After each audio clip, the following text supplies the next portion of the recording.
Welcome, foolish mortals. I'm your host, 1000th Ghost, and today I'm going to do a little bit of a toy rewind. Um, I have lots of stuff, and so as I'm going through, I'm trying to categorize them a little better. And what I have today is a little retrospective on a series Playmates created for the Star Trek line called Star Trek Strike Force. And what this was micro machine type vehicles and playsets and figures, but for Star Trek. These were created in 1997, and previously, uh, Galoob had made micro machines for Star Trek, quite a few of them actually. But then Playmates picked up the license to do them, and they created a series called Inner Space, which is basically little playsets and things that opened up, much like the micro machine stuff did. But this was an expansion of that line, and it had a couple playsets, 4 ships, and some packs of figures. So I think we'll start big and go small. So the first item I wanted to show you is this Borg head. It's called the Borg Temple. This is from the episode where Lore, I don't know the episode title off the top of my head, came and kind of created a cult inside the Borg. He thought they might be his way to perfect immortality. As you can see, it does have quite a few little playthings. It opens up, and it includes a commander data, a lore, the Hugh the Borg, and Borg soldier. So it comes with 4 little figures. It's got a little control room. It's got all kinds of little things. It's actually pretty neat. Um, you know, they it says the Enterprise encountered a group of fanatical, self-aware Borg led by Data's android brother Lore. The Borg occupied a temple on a Class M planet, which had used as a base. So this is pretty cool. Good episode. Most Lore episodes were interesting. It's always nice to see Brent Spiner actually be able to do something other than Data, unless it's Fistful of Datas, which was just a crazy episode. It's a Western episode with Worf and his kid, and Deanna, and many Datas, including it was like a Gunsmoke episode, but with Data. It was weird. So next up is the Klingon Great Hall. This was seen many times in the show. It's got a little fighting area, of course. It's got a throne, and it's supposed to represent the Great Hall on Cronus. Comes with Worf, Kapek, Gowron, and a Klingon warrior. And it comes with one of the little doggies. I don't remember what those guys were called. But they all have great little play areas and stairs and all kinds of cool stuff. It was a great little play set. And I really liked the minifigs that come with them because you don't get a lot of those. Micro Machines did a ton of them for Star Wars and actually started making packs of just rebels and stormtroopers. So you could army build, which was very cool because you don't get to army build for cheap anymore. Now on to the vehicles. This is a Cardassian warship. Now the Cardassians were introduced in Deep Space Nine, of course. I mean in Next Generation, but they really came into their own in Deep Space Nine, where they were the main villain, or foil at least, for Cisco and the group. It comes with a Gal Dukat and almost my favorite DS9 character, Garak. Garak is the greatest character. You never knew what side he was on.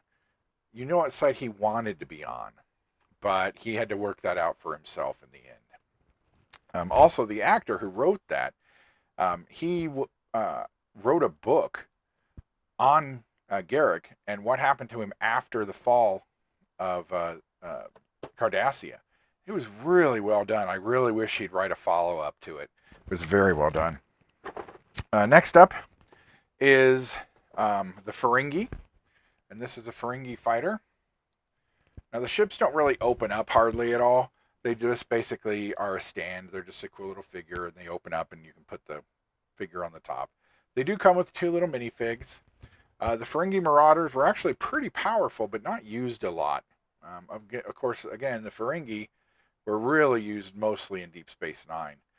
They were kind of a joke when they were introduced. These money-hungry people in a Starfleet that doesn't have money. I don't know. It was weird. Anyway, this comes with Damon Bach and Jason Vago as the minifigs. Then, of course, no set would be complete without an Enterprise. Now the Enterprise does open up a little more, I think, because of it has more space. So it actually does have a small bridge that you can pop open. And all the minifigs can actually sit at the bottom on the base. They got little feet they can click into. And it comes with Riker and Picard, of course. Because who else are you going to put in the Enterprise? And the last of the ships is a Klingon bird of prey. These were, of course, introduced in the films first, and then moved into the television series. These are actually pretty old. They've been in service for 100 years or so, at least since the 2280s in Star Trek, which I think is when the first movie was set. But this comes with 2 figures, and they are Veracus and Commander Krug. And I think actually he's Christopher Lloyd's character from Star Trek 3. So, and the bird of prey is, of course, pretty much everybody's favorite design, not to be confused with the Romulan bird of prey, which actually was first. So, mostly in classic Trek, we saw the D7 cruisers. So then, what did I do with those? Oh, here they are. Blind. Literally. So here are the little figure packs. And sometimes they're individually people, sometimes they're just army builders, really. So one of them in here on the top, this is Locutus, and then the Borg Queen, and then there are just random Borg soldiers from Generation, from Voyager, and First Contact. So it was pretty cool. Then there is Starfleet's away team. This has got a group of different people on it. This is mostly just security personnel from Deep Space Nine, from Voyager and Next Generation. They all have weapons of some kind. No one really in particular.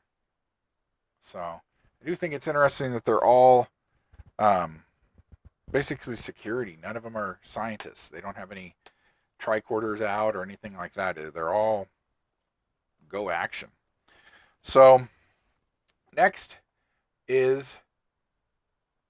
the Ferengi Commerce Team. Now this is my favorite one of these because nobody would have ever thought to make this. This is just nuts that this exists. So up top we have Grand Nagus Zek, and then there's Rom and Brunt and Beale and Quark in his Klingon attire, and a Nausicaan. I'm going to give you a little better look at him back here. But I just think it's funny that they made a complete set of, here's the Starfleet dudes, of just Ferengi. This is pretty much all of this that was created. They really didn't go too much further. I don't know why. Trek continued for a few more years after this, not only on television, but in the theaters, of course. But that's everything they created for Strike Force, and you can see that they were thinking about it because it's on labeled Series 1. So if there are more of these out there, I do not own them. Now, they were running a contest at the time for Trials and Tribble-ations, which was an anniversary episode of the the Trouble of Tribbles from the classic series, where the Deep Space Nine cast crossed over with classic Trek, and they ran a contest, and the winner got all of these and some Trek figures, and I was actually able to procure that set. So sadly, when they were packing it, they didn't, not the person, Playmates.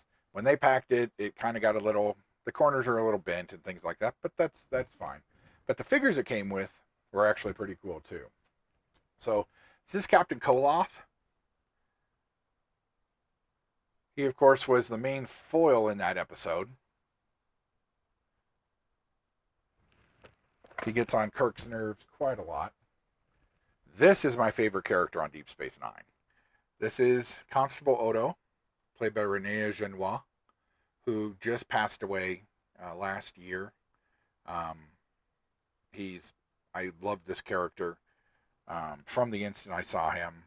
Most of season 1 had a little bit of character development, but he's the character that seemed to be most formed in a joking way. But anyway, he's in a civilian gear, because in the episode, they actually transport from the Defiant over to K7 space station that the Enterprise is orbiting, and then some Klingons are orbiting because they need to save the wheat from being poisoned by the Klingons. My mind was skipping because I was trying to remember the name of the wheat. It's like Quetzline or something like that. I don't know.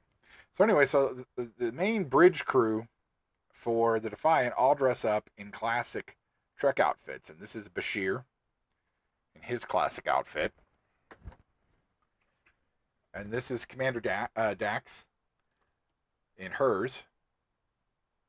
Always lovely. Terry Farrell.